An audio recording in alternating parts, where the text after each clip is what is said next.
Charlie Parsons for Boxing Social in association with William Hill and Empire Fight Store. First time I'm joined by the man who's got the world at his fingertips at the minute, Mr. John Ryder. John, how are you, mate? Mate, currently at my fingertips, I'm holding up my iPhone, so I don't have that. Well, do you know what I mean? Fighting Canelo in Guadalajara on Cinco de Mayo is one thing, but getting your iPhone to stand up for a Zoom for Boxing Social viewers is another, John. But that's it, mate. I've finally got there now. So yeah, world at my fingertips, not the iPhone. Um, I suppose first things first, let's reflect on, I suppose, 18 months because it's not always been a walk in the park for you. It's not always been um the easiest journey. I mean, I even look at your last fight against Zach Parker. Um, you had to take that as the B-side.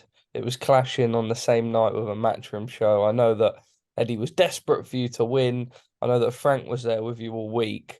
But it wasn't this sort of home environment for you. It hasn't always been handed to you. You have had to do it the hard way, but just how proud are you now that you're in the position where you've got that mandatory shot? Yeah, mate, I'm buzzing. Like you say, it has been a strange 18 months. Obviously, the win at Jacobs, at Ali Pali, pretty much a homecoming to then being out in the dark, not out in the dark, but not knowing what's next and exploring a few opportunities, but just nothing leading to anything. And then the opportunity of that Parker fight coming up against it against the man from Derby in London at the O2 on an away show, which was a strange one. It felt like a home show, but obviously, yeah, we was in the we was in the lesser hotel, I'd imagine, and didn't actually get the. I don't think we was treated badly. I thought we was treated fair, and ultimately got a decision we needed to come fight night. Um, yeah, I mean, you say sort of not necessarily treated badly. I remember speaking to Felix Cash before he went over and fought Denzel Bentley. The treatment's always going to be lovely, but it's not going to be as if it is as if you were the A-side fighter. Um, Anyway, not that any of that matters now. Canelo, that is the goal. Guadalajara, Mexico. I can't wait to come out. First things first, press conference tour, Guadalajara, San Diego. First experiences, what are the sort of first, I suppose, what are the sort of first mental things that you process when you go out there and do that sort of stuff? It was good just to come face to face with him now. Obviously, I've met him in the past, but with my fanboy hat on. Whereas now it was like flicking the switch and it's go time now. It's strictly business. Listen, obviously you got to respect what he's done in the sport and what he's achieved, but it's go time now. It's my chance now to achieve my dreams and conquer my goals and whatnot. So yeah, it's simply business now and put all that to the side. How was Guadalajara? First time seeing it? Nice. I mean, lovely hotel where we were staying. The stadium looked amazing, and the people were pretty friendly. So I'm sure that might differ as the fight nears, and Yeah, yeah, yeah. the hospitality might not be as warm and welcoming. But listen, it's to be expected. Look, we're less than a month away now. You fought for the marbles at 168 before. It wasn't to be with Callum Smith, although, there was all the uproar that went with that. You won't dwell on that, but I know that this is an opportunity to perhaps not right the wrongs, but get that statement win. It wasn't given to you on the record last time. Um, do you feel like you've almost got all of that as well this time round to sort of dust off? I just think timing is everything in this sport, and obviously it wasn't right for me last time, and the timing wasn't right, and other things got in the way. So be it. But listen, this is for all the marbles, every single belt in the 168 division. So this is where it's like it's do or die now. Get this right on fight night, and you've got all them belts. You're going down in history. So listen, if I got the decision on the in 2019 against Canelo Smith, then would I be here now? Probably not. So let's take it as a blessing, and come May 6th, going to see me and the new. John, I know you've sort of spoke about sort of you've met him before and you've had your fanboy hat on. This time it's different. How much do you sort of have to channel the different? And obviously, you're not going to be looking at him as a fan now. Obviously, you go into the ring with him, but what sort of mindset do you have to have? Because it's not sort of any normal test. You are, you look at the fights with Danny Jacobs and Zach Parker, and they were sort of real tough matchups on paper, ones that not everyone had you to win. You got through those, but now this is another level. This is sort of a pound for pound great in Canelo Alvarez, but something that you feel that you're more than capable for. Yeah, for sure. I mean, you look at the fight likes of Jacobs as well. I was a fan of Jacobs long before he's ever spoke about fighting him. So I mean, it's always a shame to get in there with someone you've idolized, but at the end of the day, it is business. I'm Yeah. sure in Canelo's career or Jacob's career, they've got in there with someone that they've idolized before previous, and it's like honestly, put that aside, and it's strictly business. Apart from the obvious and it making you undisputed champion and a pound for pound star in the sport, what does this win do to you emotionally, family wise? I think it just shows. I think myself, my family, that listen, if you might not always get the rub of the green, but you keep working hard at something, you can achieve your dreams. And listen, it would be an emotional moment. Do you know what I mean? It's a lot of years, a lot of hard graft, a lot of disappointment, a lot of sacrifice have gone into this. So it would be a huge moment for me and my family. Have you had time to sort of imagine what it will feel like to have your hand raised? I mean, it's always I'm in this position now where I'm speaking to you and I don't want to go over and over and over on the same thing. I'm sure you already know the magnitude, etc. But I suppose to just sort of I'm more trying to for my own sake and I suppose for the people listening say get into your mind as to just how it feels because you've had these big fights before, but this is just another level, isn't it? I just sort of just your mind about it all. Yeah, I don't know if I've really allowed myself to sit down and think about it too much. Mm.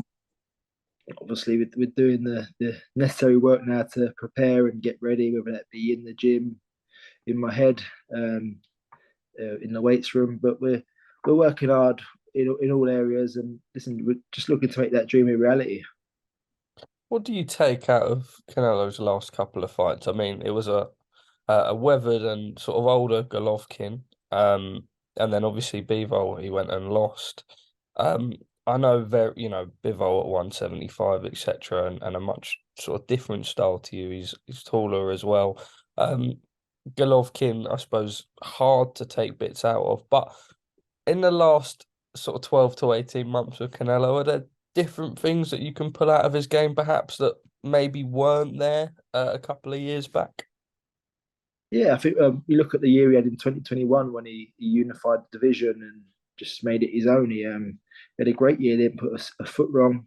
Um, then stepping into 2022, I think everyone just thought he was going to obliterate all opposition. And obviously the upset against Bivol, which was a strange one because I remember when he fought Kovalev, I think after he said that it was too much of a step up, he felt like Mhm. Kovalev was too big. So I found it strange that he went back there with Bivol, who was younger, fresher, more of a live opponent. So I think it showed. I mean, a lot of the times Canelo was stuck on the ropes, not having an answer for what Bivol was throwing at him. So I mean, I think you can just put that down to, but we all put that down to just underestimating Bivol. But Mm. then he didn't look vintage in his next fight against Golovkin, which was I think most 90% of the public was expecting to Yeah. blast Golovkin out of there. Um, there was a lot of talk. I remember the FaceTime call between you and Eddie after the fight, and I know that you wanted the fight so badly at the Emirates. Yeah, Arsenal doing terrific this season. I know you had a good little bit with Matt, and um, I suppose we will go into yesterday's result a little bit. But negotiations, were there ever a point where you thought, you're going to get that stadium homecoming? no, I didn't think. I never really got my hopes up too much about it. Obviously, he is the A side. He is the draw, and I mean for him to come and box in the UK, meaning it'd have to be on TV for the US and American fans at probably 3 in the Oh, afternoon, 2 in the afternoon, just doesn't. doesn't make sense financially for what he brings to the table and the fans that what it generates for the fans in the US and Mexico. So I never really got too ahead of myself with regards to that. But the nurse talks of Abu Dhabi and all that. Mm. So Vegas. So yeah, I mean, I actually called on Mexico. I said about the Azteca. Didn't actually get the Azteca, but listen, Guadalajara, here we come. It is sick and it is something special. I mean, we look at it from a matchroom point of view, and they have delivered Canelo Alvarez that homecoming, that stadium fight. Um, we know that Canelo is always an A side, and we know that there's been some questionable scoring in the past in Vegas, etc. You really are now in his element. It is Mexico. People say you've almost got to win every round to get a draw and etc. But do you see it like that? Do you feel like you've got to go in there and knock him out, or what is your mindset? Because I suppose being brutal, and you probably will have had this conversation with the team, etc. It's not going to be easy to get a decision in Mexico. No, but I think we've agreed in the contracts that it'll be neutral judges, neutral referees, so no English or Mexican. Um, so I mean, we can't really get it much fairer than that Yeah, yeah, to an extent. And I think we see with the likes of the Bivol fight that the one blessing that comes from that was that the scoring will go to the right person, yeah, and yeah, yeah. I think it showed that the rightful man won that night. I suppose that's a good thing of anything that you can take out of that is that sort of as of recently the scoring has been fair. Yeah, and I think that was a real worry when that score was being read out, and it was Yeah, like, yeah. are they going to have him Hope over they it? don't stiff him. Yeah, yeah, yeah, yeah. Yeah, because it was it. I think for myself and everyone, it was clear to see that Bivol was the winner that night, and if it had have gone the other way, it would have been terrible for boxing. Well, John, I don't want to keep you forever. I suppose a few more from me. You won't ever look past this fight here, but if you are the man that's victorious, I was going to say, well, regardless, win or lose, May could end up being probably one of the best months of your life if Arsenal win the league anyway. But by the end of May, if you find yourself undisputed four belt champion at 168 with a win over the pound for pound great in Canelo Alvarez and Arsenal win the league, um, are you ever going to have a better month than that? Um, I, I'd have to say August is a good month because that's when both my kids were born. Okay. Um, That's that's the that's good the, father that's answer. when I You're in the that's when I good got my books there. missus. So I've got me and my missus got together in August. My two kids were born in August, so that's a very good month. But I've obviously seen Arsenal win the league before, which I'm very lucky to have done. But I mean, for Arsenal to win the league and for me to become undisputed super Yeah. middleweight champion of the world, that will be something special. Yeah, for sure. Okay, John. Finally, from me, when do you go out there? How much are you going to allow yourself to climatize? Yeah, that sort of thing. Heading out next Thursday, the 20th, heading to Vegas for probably 10 days, and then down to Guadalajara on the 1st, I think, on the Monday or the Sunday, just finalising the details, and then yeah, we'll be ready for fight week. Well, John, I for one cannot wait to see you out in When do you Guadalajara. when do you travel? When are you going to start acclimatizing? I won't have any time to acclimatize. I'll just be there on the Monday, mate. Jet Yeah, lagged my arse and ready to see my man win the undisputed title. that's it for sure, mate. John, absolute pleasure. I look forward to coming to Mexico. New surroundings for both of us, I suppose. Um, and we really do, as a country, look forward getting behind you and hopefully seeing a big upset. Cinco de Mayo, Guadalajara. Just a final message to people watching. I want you to make sure you're wearing your Stone Island when you come to Guadalajara. Make sure you get the badge in. Um, just the people, please support, please get behind me, and hopefully I can bring you something back good after May 6th. I will have a suitcase packed full of Stony. John Ryder, thank you for speaking to me at Boxing Social this afternoon.